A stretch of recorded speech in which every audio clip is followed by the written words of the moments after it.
In the history of the Renaissance, there were many who sought power, but only one family managed to turn it into an art form: the Borgias. They rose from the shadows and made the Vatican their home, turning faith into politics and politics into a legacy. The world saw them as the embodiment of vice, but also as a reflection of a time when man first dared to place his own will above all else. Their story is not only about power, but about the price one must pay to command destiny. As the 15th century drew to a close over the Apennine Peninsula, there was not the silence of blossoming, but the roar of struggle. Italy, divided into dozens of city-states, resembled a chessboard where every move could spark a war. Milan, Florence, Venice, Naples, and the Papal States lived under the rule of their own ambitions, and each was ready to buy, sell, or betray for the sake of strength, wealth, and glory. The world of the Renaissance, which would later be spoken of as an age of light, actually began as an age of passion and blood. In Rome, where every stone reminded one of the empire's past greatness, it was no longer heroes and philosophers who reigned, but cardinals, bankers, and mercenaries. The papal curia was overflowing with people building careers rather than a church. Service to God increasingly turned into a path to power. Bishops lived like princes, and monasteries grew rich faster than cities. On the streets, one heard not prayers, but gossip about who had bought a new office, who had taken the place of an archbishop, and who had bribed a cardinal to vote the right way at the future conclave. Italy at the end of the 15th century had no single center. Milan was ruled by the Sforza family, soldiers risen from mercenaries who managed to turn the sword into a symbol of legitimacy. Venice was a republic, but it was ruled by the wealthiest merchants who held the keys to the Mediterranean. Florence lived under the power of the Medici, bankers who made art an extension of their politics. To the south, in the kingdom of Naples, dynasties changed hands. The throne was occupied now by the descendants of Anjou, now by rulers from Aragon. Each considered Italy their inheritance, and thus intrigue, murder, and diplomacy were so tightly interwoven that no one knew where faith ended and calculation began. All this made the peninsula an arena where fates were decided not in battles, but at negotiating tables, in bedrooms, and at altars. On the streets of Florence, the sermons of Savonarola rang out, calling for repentance. But that very same evening, the Venetian doges were concluding trade agreements with the Turks. Europe, emerging from the Middle Ages, lived a double life. It combined religious zeal with a sensual thirst for pleasure, the fear of hell with delight in human beauty. It was in this Italy that the Borgia family, of Spanish origin, found the soil where ambition could blossom. Rodrigo Borgia arrived in Rome not as a conqueror, but as the nephew of Pope Calixtus III, and therefore doors were opened to him that remained closed to others.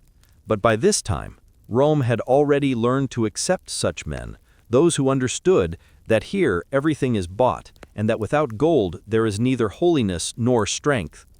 In the very heart of the city, next to the ruins of the ancient Forum, stood the palaces of the cardinals. Their courtyards were adorned with marble fountains, music played in the gardens, and inside, on mosaic floors, negotiations took place that decided the fate of states. A cardinal might celebrate a victory with his favorite courtesan that same night, and in the morning lead a meeting of the Commission on Morality. Contradiction became a way of life, and it embarrassed no one. The popes elected from among these men were not spiritual leaders in the usual sense. They were sovereigns who owned armies, concluded alliances, and disposed of the fates of cities. Sixtus IV built bridges and churches not for God, but to immortalize the name of his family, the Della Rovere. His nephews commanded armies, his relatives ruled cities, and his enemies died under mysterious circumstances. After him, Innocent VIII declared that there would be no more wars between Christians, and immediately launched a new campaign to regain lost lands. The papacy became not a religious institution, but a crown without borders. It was in this era that the word Rome began to sound formidable again. But this was a new Rome, not imperial and not holy, but one where the shadow of a deal stood behind every altar. Ambassadors from France, Spain, and the German lands flocked here not to pray, but to seek alliances. At a meal in one of the palaces, one could hear French, Catalan, and Tuscan spoken. And they all talked of wars, debts, and profits. And when the choir sang in the Sistine Chapel in the evening, on the next street it was already being decided who would become the next pontiff and how much would have to be paid for the votes. Mercenaries, called condottieri, became the new nobility.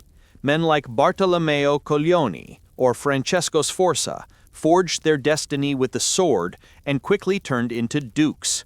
Their armies were expensive, which is why popes and princes constantly sought new sources of income. Indulgences, taxes, offices, everything was for sale. And in this trade between heaven and earth, the line where lawlessness began was gradually erased. Rome was a unique world. Within it, the greatest temples were being built simultaneously with the occurrence of the loudest scandals. Chronicles of the time tell how festivities were held at night in the Vatican gardens, attended by courtesans and musicians. And in the morning, the same participants took part in the liturgy. Among them, one could see Rodrigo Borgia, not yet pope, but already a man who understood how this world worked.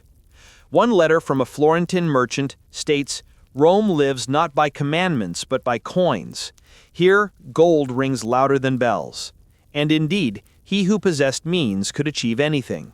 Merchants from Genoa and Venice invested money in wine, ships, and even episcopal appointments. Artists sought patrons not among monks, but among cardinals, because only they could afford the luxury of frescoes and marble. But in this world of cynicism and pleasure, another side of the era was being born, a passion for knowledge, for art, for man himself. While Lorenzo de' Medici gathered poets and philosophers around him in distant Florence, in Rome, ancient manuscripts of Cicero and Virgil were being opened. The Renaissance was not pure. It lived in the mud, but reached for the light. And this contrast between faith and flesh, between the altar and the cup of wine, would become not only the backdrop for the Borgia history, but its very essence. By the end of the century, Italy had turned into a mirror of all Europe. Beautiful, dangerous, changeable. It reflected all the passions of the human soul, the striving for eternity and for pleasure, for power and for love, for immortality and for ruin. In this boiling mixture, a new type of man was born. Not a knight, not a monk, and not a merchant, but a man for whom destiny was the work of his own hands, and morality a question of profit. When Pope Innocent VIII died in 1492, a silence of anticipation hung over the Vatican. The cardinals gathered for the conclave, and everyone knew that ahead lay not the choice of a saint, but a struggle for power.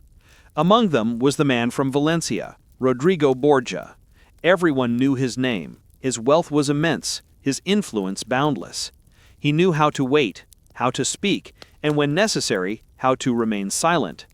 Thus began a new era, an era when the Church would become the home of one family, and the Vatican, the stage upon which one of the brightest and darkest dramas in the history of Europe would play out.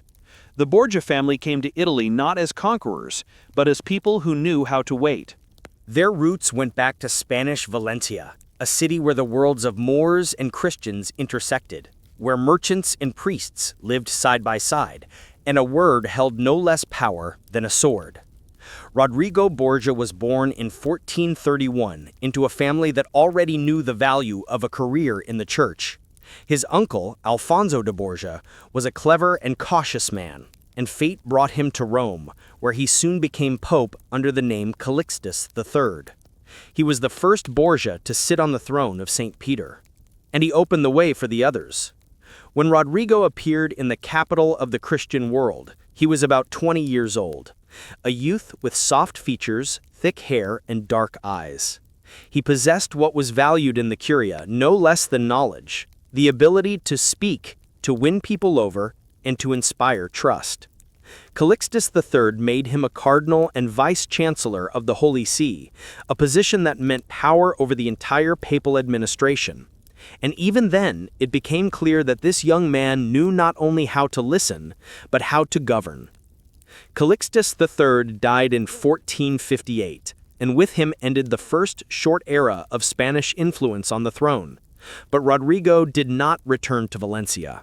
He remained in Rome, where he now had to not only survive, but hold his ground. He saw one pontiff replace another, favorites change, and those who yesterday sat in palaces ride into exile today. This was a lesson he learned forever. Power does not rest on faith, it rests on people and money. For 30 years, Rodrigo Borgia served in the Curia. Under Pius II, he managed all papal finances and acquired immense wealth. Under Paul II, he managed to maintain influence, although the new pontiff was wary of him. And under Sixtus IV, he became one of the most prominent figures in the Vatican. Contemporaries noted that he was a man of extraordinary vitality. He loved pleasure, hunting, festivities, and knew how to combine enjoyment with calculation. A record remains in the chronicles of how, during a hunt, he personally saved a cardinal who had fallen into the river, and then the next day obtained a profitable land concession from him. Rodrigo lived openly and did not hide his predilections. He had children, not one or two, although officially the clergy took a vow of celibacy. In Rome, this was not something out of the ordinary. Half the cardinals had offspring, and some even arranged marriages for them with aristocratic houses. But Borgia did this with such confidence that no one dared reproach him for hypocrisy. He loved women, celebrations, art, and at the same time money and power. He possessed what contemporaries called virtù, not in the moral but in the political sense of the word. It was strength of spirit, energy, the ability to act without hesitation. His palace on the Via Borgo Nuovo was known as a place of luxury, where artists, poets, courtesans, ambassadors, and cardinals gathered. Negotiations were held here that were not written in any books. A Venetian ambassador wrote home, "Cardinal Borgia is a man who knows how to smile when the walls are crumbling around him." And this was his essence. He did not like to risk in vain, but he understood when it was time to act. When Pope Innocent VIII died, the cardinals converged for the conclave to elect a new pontiff. It was August 1492, and Rome sweltered under the heat. The Vatican was filled with carts of food, tents of servants, guards, and secret messengers. Each cardinal arrived not alone, but with a whole detachment of advisors and bodyguards. Souvenirs depicting St. Peter were sold on the streets, and in taverns people argued about who would win. This was not a religious act, but a political battle. In total, 23 cardinals participated in the conclave. Among them were representatives of all the major Italian houses. Each had their own interests, allies, and enemies. Rodrigo Borgia, possessing a vast fortune amassed over years of service, decided to use it in its entirety. He knew the price of a vote and was not shy about paying it. Contemporaries recounted that even before the elections began, he met with cardinals one by one, offering them positions, estates, and gold. Cardinal Orsini received the promise of governorships in Campania. Cardinal Colonna was promised control over several fortresses, and the young Cardinal Ascanio Sforza a lucrative bishopric. By the time the doors of the Sistine Chapel closed, the majority already knew who to vote for. The election lasted only a few days. Rodrigo received the majority and was proclaimed pope under the name Alexander VI. When the doors of the conclave opened, the people in St. Peter's Square saw a tall man in a purple mantle, with a face that combined fatigue and triumph. He blessed the crowd, and the bells of all Rome's churches rang out in honor of the new pontiff. The city celebrated. Wine was distributed on the streets. Musicians played in the squares, and torches illuminated the facades of palaces. But in private homes, they knew that what had happened was not a miracle, but a deal. The French ambassador wrote in a report, "A man has ascended the throne who bought Rome." However, this surprised no one. Everyone understood that in that era, there was no other way.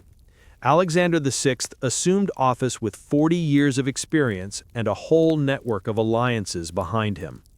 He was not an idealist, but a pragmatist, and he understood perfectly well that the papacy was not only faith, but power over land, people, and armies. On the day of his coronation, when the golden tiara was held over his head, he quietly said to his secretary, "Now the hardest part begins." Many recalled these words later because it was from that day that the Vatican ceased to be merely a church. But even before history would call him Alexander VI, Rodrigo Borgia had already formed a circle of people around him who would become the foundation of a future dynasty.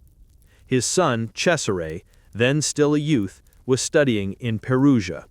Another son, Giovanni, was in Naples, at the court of Aragon, and his daughter, Lucrezia, was being raised in the convent of San Sisto.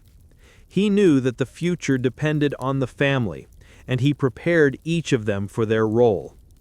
In the first months of his pontificate, Alexander acted cautiously. He confirmed the rights of the old families, did not touch the cardinals, and did not change positions. But inside the Vatican, changes had already begun. His inner circle took key posts, and the papal chancellery became the center of an invisible web of influence. Among his closest advisors were Pedro Gutierrez, a Spaniard who arrived with him from Valencia, and Giovanni Lopez, an experienced lawyer who knew how to turn laws into tools. They knew that their master did not like idle talk. He demanded results, and for this, even his enemies respected him. Rodrigo Borgia possessed a rare gift. He knew how to see right through a person. He could determine in a minute who was before him, an ally, an enemy, or a future traitor. This ability helped him hold on to power in times when intrigues killed faster than poison. One of the new pope's first acts was to restore discipline in the Curia. He ordered expenses cut, taxes organized, and church lands returned to control. Formally, everything looked like reform, but in essence it was a way to strengthen personal influence. Revenues entering the treasury now passed through the hands of Borgia's trusted men, and not a single contract, not a single appointment took place without his knowledge. However, along with order, discontent grew. The old Italian family saw power slipping from their hands. They called the new pope a foreign Spaniard who wanted to turn the Vatican into a family castle. But Alexander answered not with words, but with deeds. He knew how to wait for the moment when a strike would be precise. He once said, "The time requires not speaking loudly, but acting quietly." These words became the formula of his politics. He did not seek great wars. He preferred to conclude alliances, make promises, and then retreat if circumstances required. In the same year he ascended the throne, Alexander concluded an agreement with Naples, strengthened ties with Florence and the Venetian Republic, and a few months later received recognition from the King of France. All this gave him the opportunity to do the main thing, to build the papacy not as an office, but as a dynasty. By the end of 1493, it was clear Rome had changed. The Vatican ceased to be a place where cardinals ruled and became a place where one man ruled. Rodrigo Borgia, having become Alexander VI, had raised his name to a height from which there was no retreat. Before him opened the path to creating a new system, one in which the church, family, and power would merge into a single whole. And it was this step that would lead him to his most famous and dangerous decision, to make Borgia not just a name, but a symbol of power. When Rodrigo Borgia became Pope Alexander VI, he was already over 60 years old. An age at which other people seek rest became for him a time of supreme flourishing. He had long understood that power is not grace, but the art of managing people, and now he intended to turn Rome into a center where everything obeyed one will, his own. The Vatican by that time was not only the spiritual but also the political heart of Italy. Ambassadors, mercenaries, bankers, and artists flocked here. Every day brought new requests, new deals, new intrigues. Alexander VI sat at the center of this web, and all threads led to him. He did not strive for outward glitter. Luxury for him was not a goal but a tool. He knew that a man surrounded by grandeur commands submission without words. His first step after the coronation was to strengthen family influence. He did not trust outsiders because he knew that in Rome, loyalty is bought only by blood or gold. Therefore, the main positions were taken by his relatives. His son, Giovanni, received the title of Duke of Gandia and command over the papal troops. His other son, Cesare, was appointed Archbishop of Valencia, a decision that seemed ecclesiastical at the time, but would soon change the entire political map of Italy. His daughter, Lucrezia, was being prepared for a marriage that was to strengthen ties with the powerful houses of Sforza and Pesaro. At the same time, Alexander VI did not hide the fact that his children were not a secret, but a pride. He threw parties for them, received them at court, and gave them palaces. This shocked many because no pope before him had dared to so openly combine fatherhood and the pontificate. But Alexander believed it was more honest to admit what existed than to hide behind hypocrisy.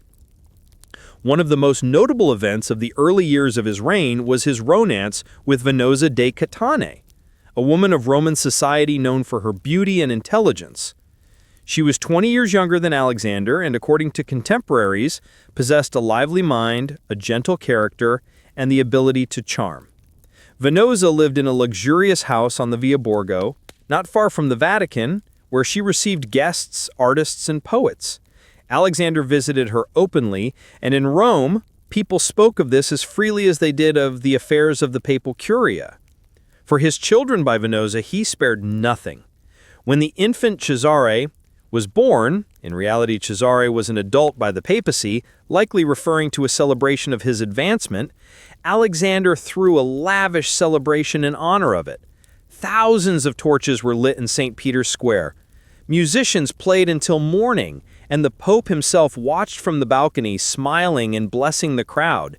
He perceived this day not as a private event, but as a sign of the future, because in his eyes, the family was an extension of his power. The papal court under Alexander VI became one of the most vibrant in the history of Italy. Chroniclers wrote that it was full of life, noise, and color. Receptions, diplomatic missions, solemn masses, and theatrical performances took place every day. But behind all this stood a strict system. Alexander personally approved every appointment, every letter, every document concerning lands, taxes, or church offices. He rarely raised his voice, but his decisions were final. He knew how to work with people. To one, he gave a promise, to another, a position, to a third, forgiveness. Sometimes it seemed that he yielded, but after a while, everything returned to him. Even those who hated him admitted that he was a man of extraordinary will. A French diplomat wrote, "He does what others fear to do and remains unharmed." Rome flourished during these years. Alexander invested huge sums in construction. He ordered the renovation of the Via Borgo Nuovo to connect the Vatican with the Castel Sant'Angelo and transform the old quarters into a city worthy of the new age. During his reign, new fountains appeared in Rome, roads were widened, and artists decorated the walls of the Apostolic Palace with frescoes, capturing the Pope himself and his children. In one of the frescoes, Pinturicchio depicted Alexander in robes shining with gold, a crown on his head, and his gaze directed upward. But standing next to him were the young Cesar and Lucrezia. This image became a symbol of the new era, a time when the family stood beside the throne of St. Peter. However, along with the brilliance, tension grew. The old Italian family saw the Borgias as a threat. The Orsini, Colonna, and Della Rovere understood that if Alexander's power took root, there would be no place left for them. Rumors, conspiracies, and bribes began, but the Pope responded with calm and calculation. He did not enter into direct conflicts. He preferred to subordinate without destroying. Once, when one of the Orsini cardinals tried to speak out against his decisions, Alexander invited him to dinner. In the evening, they talked business.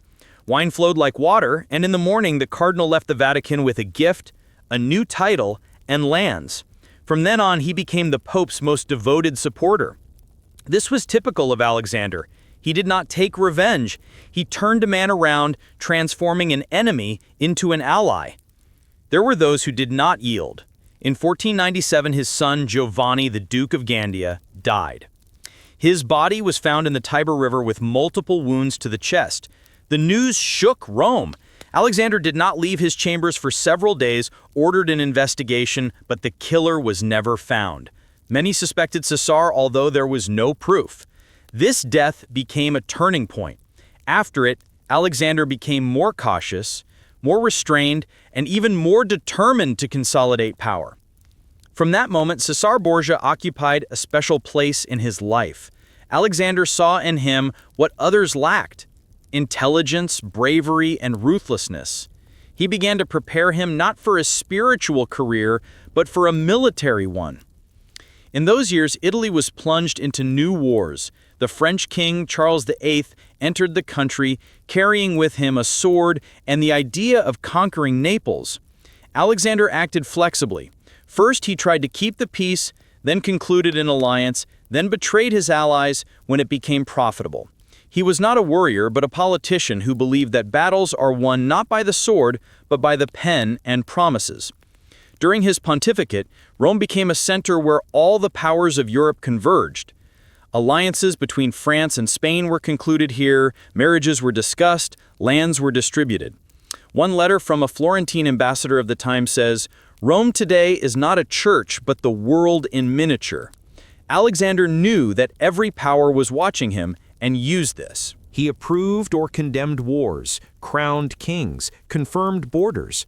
But for all his influence, he remained a man for whom home and family meant more than all crowns. When in 1498 Lucrezia married Alfonso of Aragon, Duke of Bisceglie, a representative of the Neapolitan house, Alexander threw a celebration written about in all chronicles. Processions marched through the streets, coins were distributed, fountains spouted wine, and Lucrezia herself sat in a gilded carriage adorned with the coats of arms of Borgia and Naples. This marriage was supposed to be a symbol of the alliance between the church and the kingdom, and Alexander believed that this was exactly how to strengthen his position in Italy. He lived in a world where every decision had a price, sometimes human, but he always maintained an air of calm. When French troops stood at the walls of Rome, he ordered the cathedrals decorated with flags to show he was not afraid. When people in the Curia spoke of conspiracies, he smiled and asked for wine to be poured. His ability to remain imperturbable became legendary. Alexander VI died 11 years after his election, but before that moment, he managed to create a system that outlived him. He turned the Vatican from a religious center into a dynastic residence. His children became rulers, commanders, dukes. His name became the symbol of an era when faith and power, the personal and the sacred, Father and Pope, merged into one whole. He understood that the world does not judge by intentions, but only by results. And if judged that way, Alexander VI achieved the impossible. He left behind not destruction, but a new reality in which the church began to act like a state. His life ended in August 1503, suddenly and almost mysteriously. Contemporaries wrote that he died of a fever, others that he was poisoned. But what remained in history was not his death, but the order he created. He passed on to his children not just a name, but power.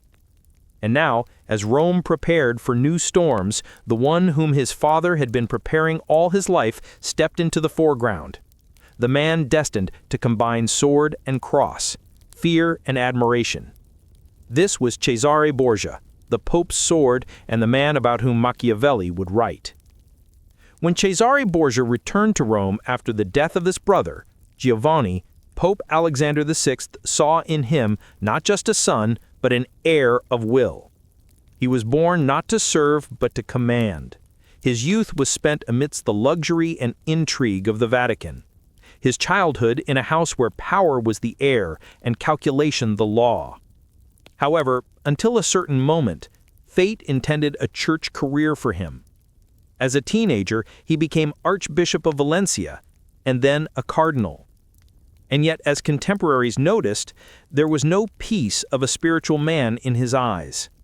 He did not know how to bow, only to arise. After the murder of Giovanni, the Duke of Gandia, Alexander hesitated for a long time but gradually made a decision that would change history. He allowed Cesare to resign his spiritual rank and become a warrior. This was almost unheard of, a pope's son, a cardinal, removing the purple to don armor. But Alexander saw that only force could hold what he had built. Power won by the pen needed a sword, and his son became that sword. Cesare was younger than 30, but already had experience rare for his age. He studied in Perugia, Pisa, then in Bologna, where he studied law and the art of war. He was known as an educated man who spoke several languages, knew how to conduct negotiations, and wielded a sword no worse than a captain of mercenaries. The French ambassador wrote of him, "He acts with the composure of a politician and the decisiveness of a soldier." In 1498, Cesare traveled to France. This journey became a turning point not only in his fate, but in all Borgia politics. In those years, the new French king Louis XII was preparing for a campaign in Italy, and the Pope needed an ally to strengthen his power. Cesare was sent as the personal representative of the Vatican, not a priest, but a diplomat. At the French court, he proved himself brilliantly. His manners, ability to converse, and knowledge of court intrigues attracted the attention not only of the king, but of the women of the court. Rumors circulated that it was in France that he first understood the value of personal charm as a political weapon. Upon returning to Rome, Cesare became one of the most powerful men under the Pope. Alexander trusted him with everything: military affairs, negotiations, and land management. When the war between France and Naples began in 1499, it was Cesare who led the negotiations, cementing the alliance with Louis XII. This alliance opened the path to his dream, his own state. The Pope granted Cesare the title of Duke of Valentinois, and from then on, he was often called Valentino. This title was not just an honor, it became a symbol of Cesare's new role. From a cardinal, he turned into a warlord called upon to unite the fragmented Italian lands under the power of Rome. Cesare began his military campaigns with Romagna, a rich region between Florence and Venice where petty tyrants and condottieri ruled. The cities of Faenza, Imola, and Rimini lived by their own laws, and each of their rulers considered himself a small sovereign. Alexander charged his son with restoring order there, but order in the Borgia understanding meant power. His campaign was lightning fast.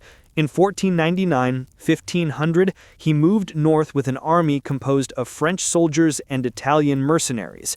His banners, a golden bull on a red field, became a sign of fear. The first blow fell on Imola. The city surrendered without a fight.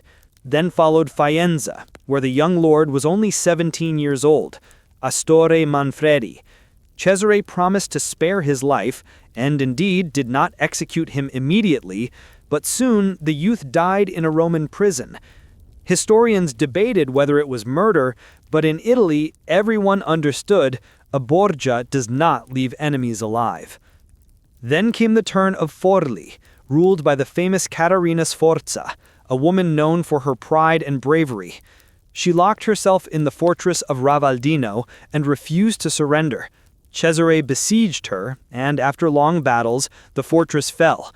Caterina was brought to Rome and imprisoned in the Castel Sant'Angelo. Her capture became a symbol of the end of the old chivalric world. Henceforth, fates were decided not by nobility and honor, but by will and calculation. By the end of 1501, Romagna submitted to Cesare's power. But he did not loot the cities. He ordered order to be restored. He appointed officials, introduced uniform taxes, and ensured the safety of the roads. Within a few months, a region previously torn by anarchy became one of the most peaceful in Italy. Contemporaries noted that, for all his cruelty, Borgia created real order. However, to hold this power, iron discipline and fear were needed. For this, Cesare brought in a man named Ramiro de Lorca, an experienced administrator but a cruel man. He suppressed rebellions, punished treason, and confiscated property. Even his comrades feared him. When order was restored a year later, Cesare summoned him and said, "You have done your job." The next morning, Ramiro's body was found in the square of Cesena, cut in half. The people understood that the papal duke was capable of anything. Machiavelli, observing these events during a diplomatic mission, later wrote, "He knew how to instill fear and how to turn it to his advantage." Machiavelli was indeed fascinated by Cesare. In his letters, he called him a man who understands the nature of power as few in the world do. They met personally, discussed politics and the fate of Italy. Machiavelli saw that Borgia acted not out of malice, but out of calculation. He brought order where there was none, and built a state where before him only disjointed feudal holdings existed. Pope Alexander watched his son's successes with delight. Every city taken by Cesare meant an expansion of the family's power. But enemies were increasing. Milan, Florence, and Venice feared that after Romagna, the Duke would go further. His army grew. Detachments of Frenchmen and local warriors joined it. One letter from a French ambassador mentions that more than 10,000 men served under his banners, among whom were the best captains of Italy. However, cracks began to appear inside the camp itself. Cesare was young, decisive, and did not forgive betrayal. Among his allies were men accustomed to changing sides. One of them was Oliverado da Fermo, a mercenary who had distinguished himself in the capture of cities. He decided to act against Borgia and gathered a group of disgruntled captains around him. Cesare learned of the conspiracy and acted swiftly. He invited the rebels to a feast in the city of Sinigalia. In the evening, when they gathered at the table, the doors of the hall closed, and a moment later guards entered. None of the conspirators left alive. This episode became a legend. Machiavelli was present in Sinigalia in those days and described the events in dispatches to Florence. Later, in The Prince, he would cite Cesare as an example of a ruler who knows how to act quickly and decisively, not hesitating before blood if power requires it.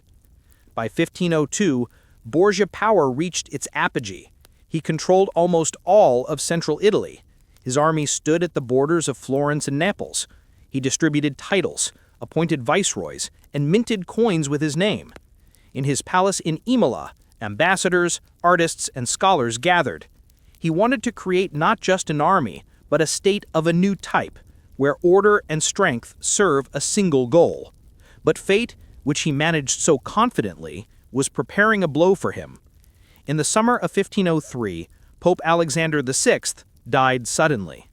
Contemporaries wrote that he and Cesare participated in a feast, after which both felt severe weakness.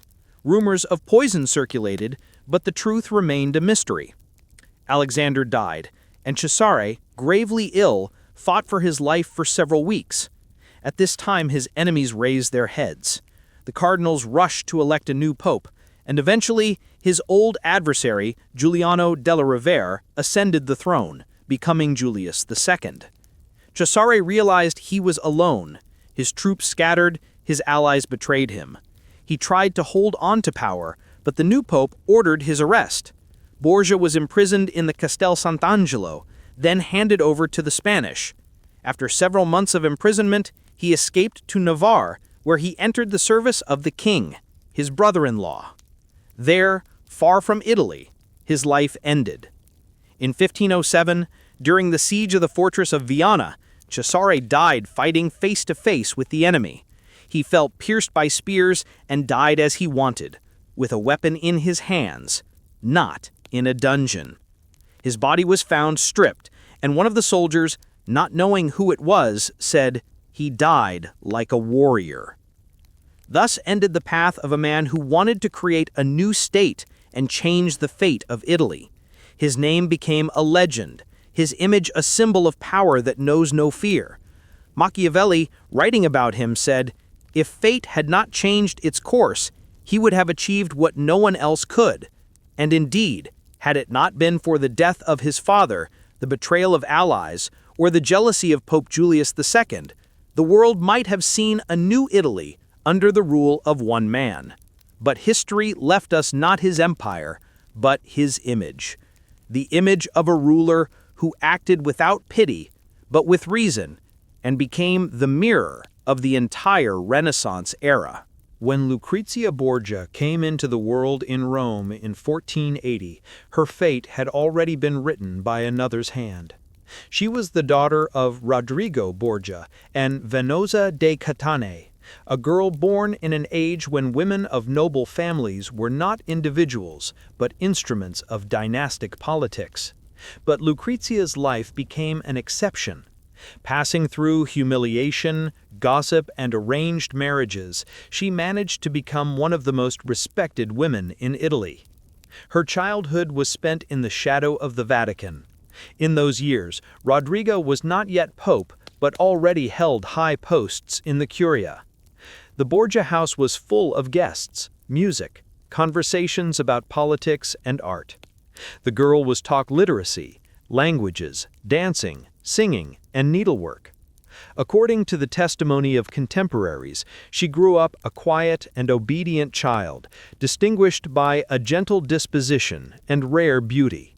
Her golden hair, delicate face, and light eyes would later become the subject of many descriptions.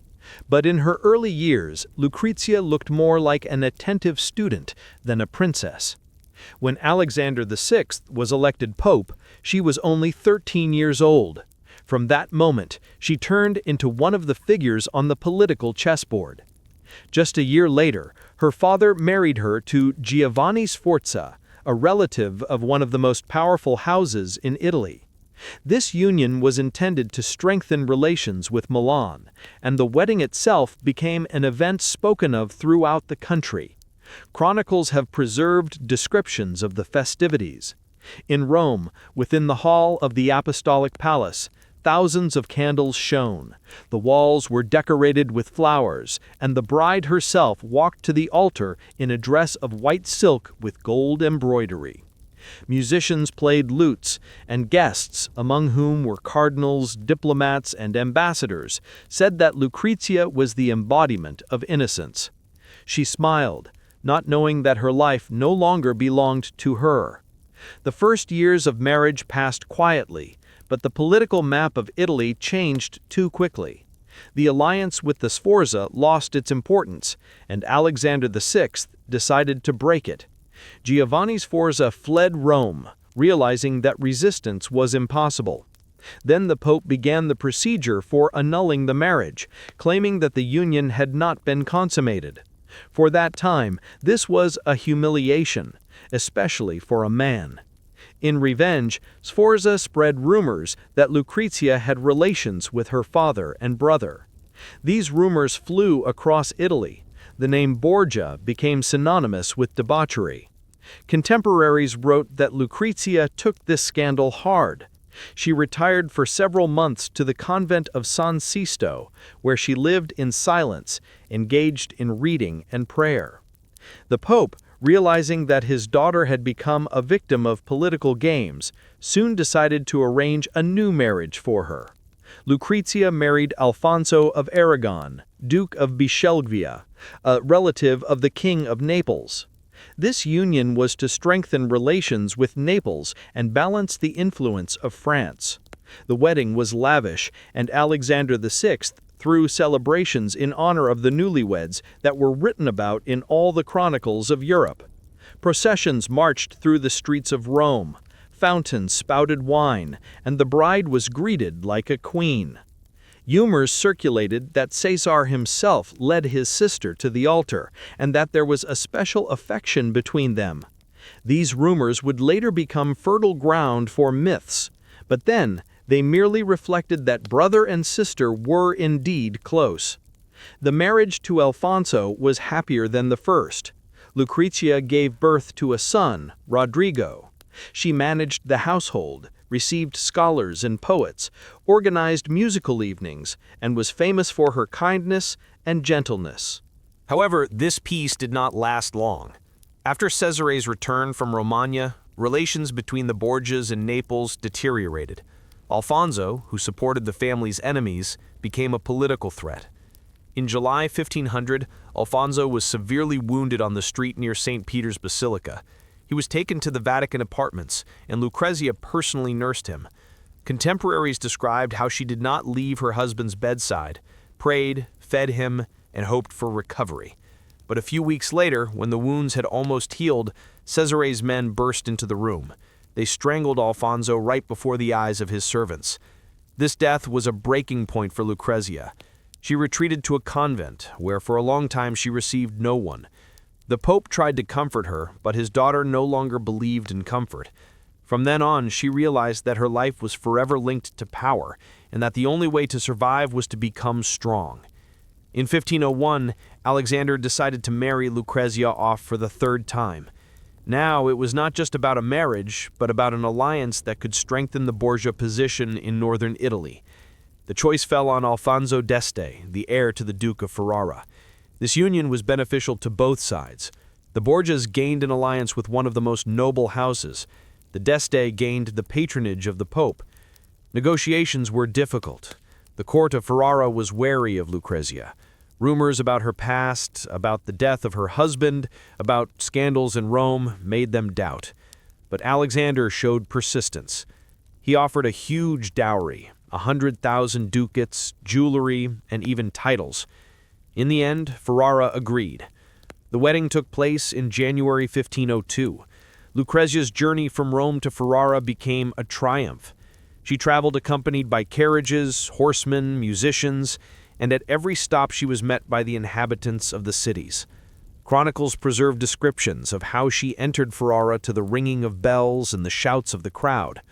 Duke Ercole d'Este, her father-in-law, met her coldly, but within a few months changed his opinion, struck by her dignity and intelligence. In Ferrara, Lucrezia truly blossomed. She turned the court into a center of culture, visited by poets, philosophers, and artists. She supported schools and charitable houses. She was called the Good Duchess, and even the family's enemies admitted that she had managed to cleanse her name. In Ferrara, Lucrezia bore several children, and her life gradually entered a peaceful channel. She rarely mentioned Rome, although she maintained correspondence with her father and brother. After the death of Alexander VI and the fall of Cesare, she did not return to family affairs.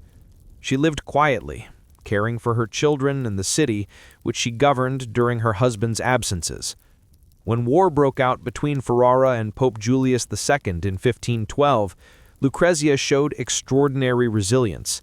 While her husband was at the front, she managed the city, overseeing army supplies and the defense of fortresses. Her letters from that time have been preserved, and there is no fear or despair in them, only care and determination. The last years of her life were marked by piety. She often visited monasteries, engaged in charity, and helped the poor and orphans. When she died in childbirth in 1519, the townspeople wept for her as their patroness. Her funeral was attended not only by nobles but by ordinary citizens, and many said that Duchess Lucrezia died a saint. But the legends did not die.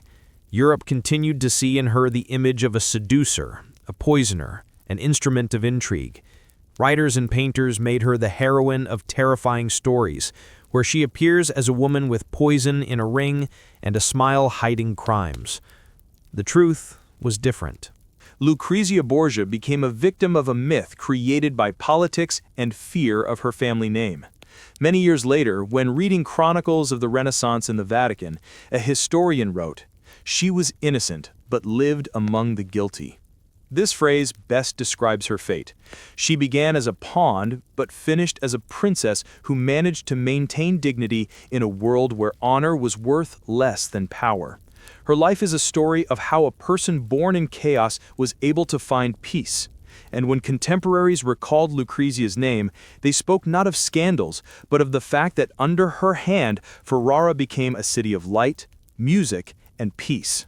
Thus ended one of the most dramatic destinies of the Renaissance: the fate of a woman who is slandered, betrayed, and deified. By the beginning of the 16th century, Borgia power had reached its highest point. Pope Alexander VI ruled the church as empires are ruled, and his children seemed the two pillars of his world. Rome lived in fear and admiration. Even those who hated the Pope admitted that never before had the Vatican possessed such energy. But the higher the dynasty rose, the more enemies it provoked.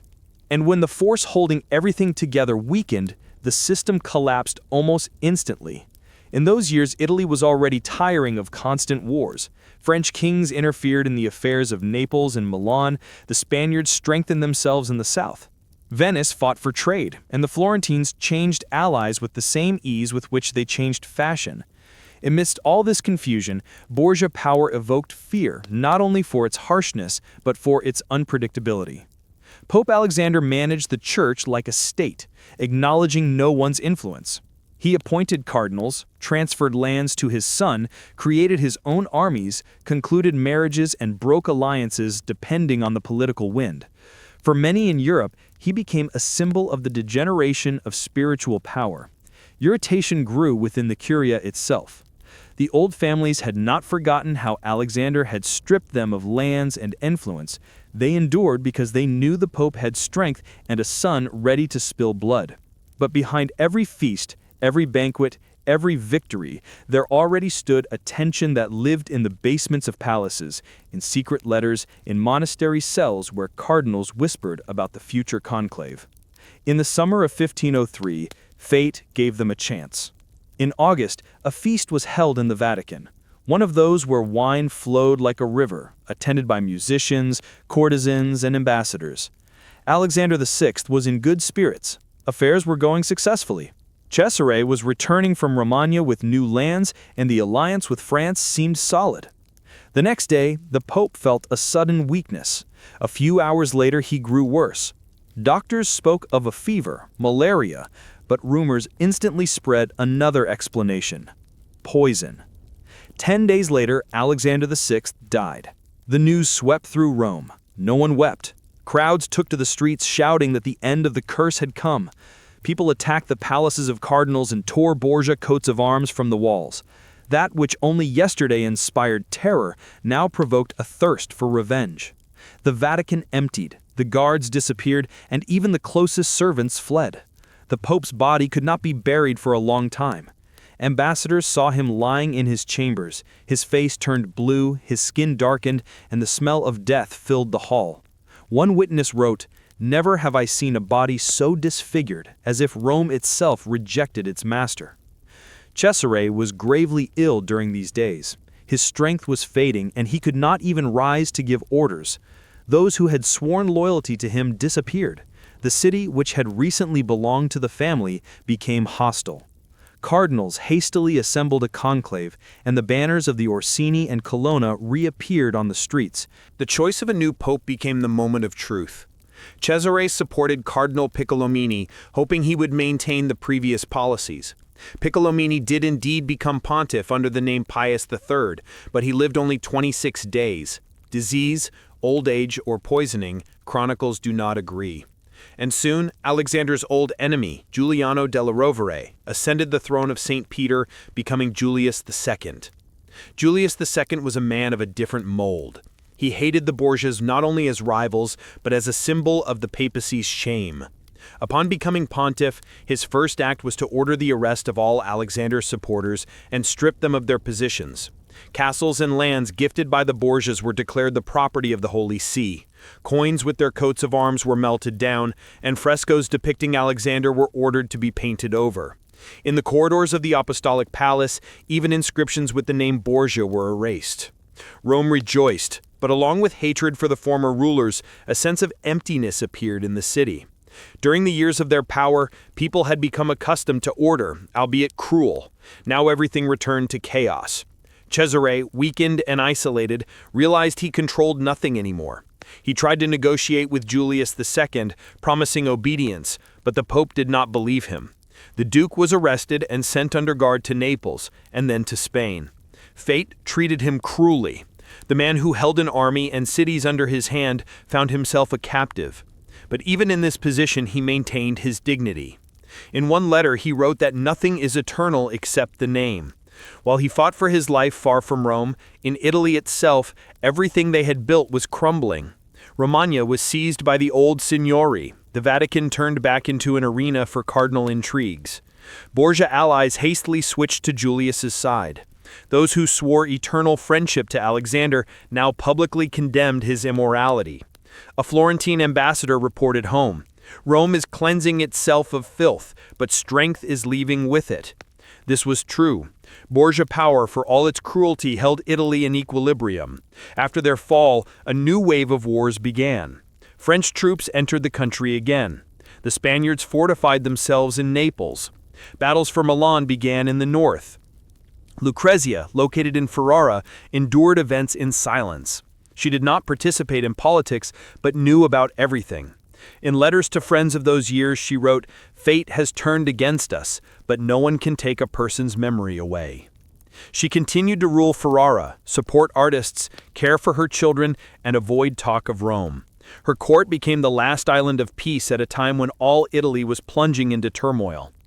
Meanwhile, Julius II, striving to erase the traces of his predecessor, began grandiose projects. He ordered the rebuilding of St. Peter's Basilica, invited Bramante and Michelangelo so that their art would eclipse everything created under Alexander. Every stone of the new Vatican was a challenge to the memory of the Borgias, but erasing the past proved impossible. Even when it was forbidden to speak their names, people whispered them in taverns, in monasteries, in embassy chambers. Some recalled the evil, others the grandeur. Some spoke of poisons and murders, others of courage and genius. The Borgias turned from living people into a legend. And from that moment, history ceased to distinguish truth from rumor. By the end of the first decade of the 16th century, the Borgia world had vanished. Alexander lay in oblivion, Cesare in a foreign land, Lucrezia in seclusion. Their palaces emptied, their allies scattered, their coat of arms was forgotten. But behind the external end remained something greater, an imprint on the consciousness of the era. Because after the Borgias, the church was never the same again. It learned to act, think, and govern like a state. Thus ended a power built on fear and intellect, on passion and calculation. Everything that seemed unshakable dissolved into dust, leaving only a name. When the last of the Borgias faded away, Europe did not forget them. On the contrary, the memory of the family lived longer than their power. No other Italian house left such a deep mark on the imagination of descendants. The name Borgia ceased to be just a surname. It turned into a sign, a word combining fear, admiration, seduction, and mystery. History quickly changed its attitude towards them. In the years when Rome was still recovering from their fall, chroniclers wrote of them with hatred. The chronicler Johann Burchard, who was the master of ceremonies at Alexander VI's court, described life in the Vatican in his diaries with merciless precision. He wrote of luxury, of weddings, of the distribution of offices, and of the blood that often accompanied their feasts. These records became the first brick in the creation of the legend, not as a dynasty of reformers, but as a family that ruined the church. But time changed the tone. Within a few decades, the image of the Borgias ceased to be solely a symbol of sin. Historians of the 16th and 17th centuries, especially Spaniards, tried to justify them, saying that Alexander VI was not a demon, but a man of his time. After all, French, English, and German monarchs traded offices, created dynasties, and killed rivals too. It was just that no one did it with such open confidence. In Italy, the name Borgia became part of cultural memory. Venetian chroniclers described them not with moral judgment, but with interest, as a rare phenomenon, a family that managed to turn the church into a tool of power. Florentines, who had lived through the rule of Savonarola and the return of the Medici, saw in the Borgias not monsters, but a reflection of the spirit of the times.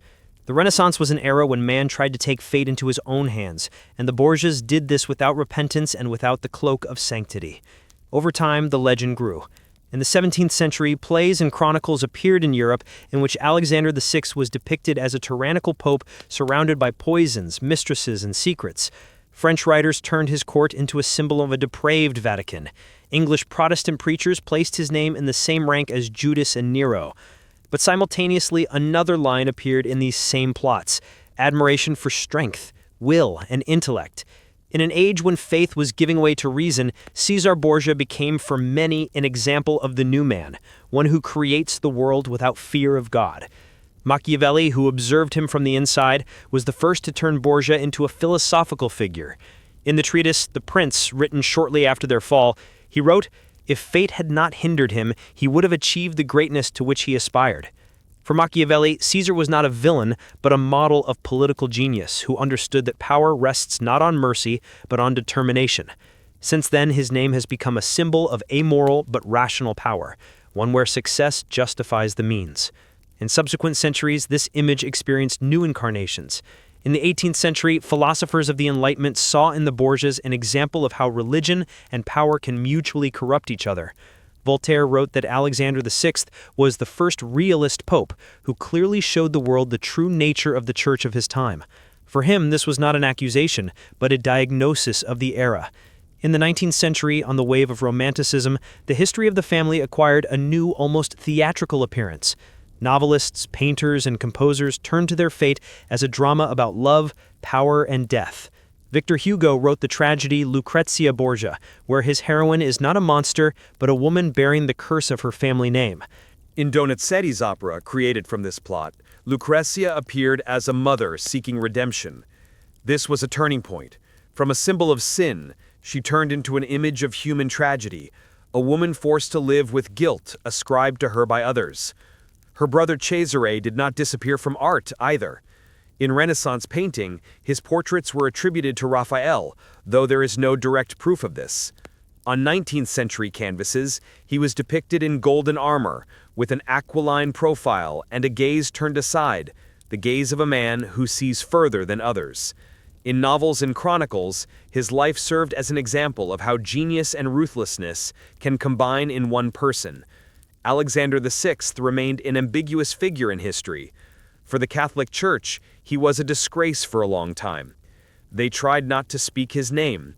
But in the 20th century, historians began to view him differently. The Vatican archives, open to researchers, showed that many accusations were exaggerated. The Pope indeed engaged in politics, but he also initiated the renewal of church administration, fought feudal anarchy, and supported artists. Rome flourished under him. The reconstruction of streets and palaces began, and commissions appeared that immortalized the names of Pinturicchio, Perugino, and the early Raphael. The myth of the Borgias proved stronger than documents. It lived not in archives, but in the consciousness of people. In every era, history became a mirror, now for moralists, now for politicians, now for artists. For some, they were proof of how evil destroys even the most powerful. For others, an example of a force that is ahead of its time.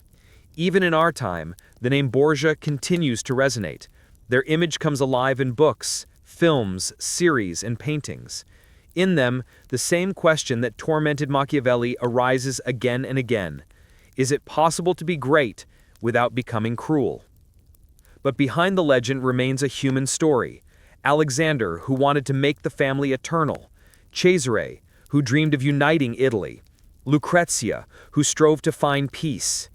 Each of them lived in an era when there was no border between good and evil, and therefore, descendants forever remembered them not as heroes or villains, but as people who revealed the truth about power. Today, when looking at Rome, traces of their era can still be found. On the walls of the Apostolic Palace, frescoes remain where Pope Alexander is depicted in prayer, and next to him is the coat of arms with the bull, the emblem of the Borgias. In Ferrara, in the old convent of Corpus Domini, Lucrezia rests next to her husband. There are no titles or emblems on her tombstone, only a name and a date. And in the small Spanish town of Viana, at the walls of the Church of Santa Maria, lies a simple slab without ornamentation. On it are written a few words in Latin, the meaning of which is simple. He died as he lived, bravely. This is the tombstone of Cesare, whom history turned into a symbol. The fate of the family has come full circle, but the memory of it has not disappeared. Every century retells their story anew, and every time the name Borgia is pronounced, the world remembers not only the evil, but the strength, passion, and striving for eternity that were the heart of the Renaissance. Because the Borgias are not only a story about a fall, but about the human thirst to live brightly, act boldly, and leave a mark that time will not erase.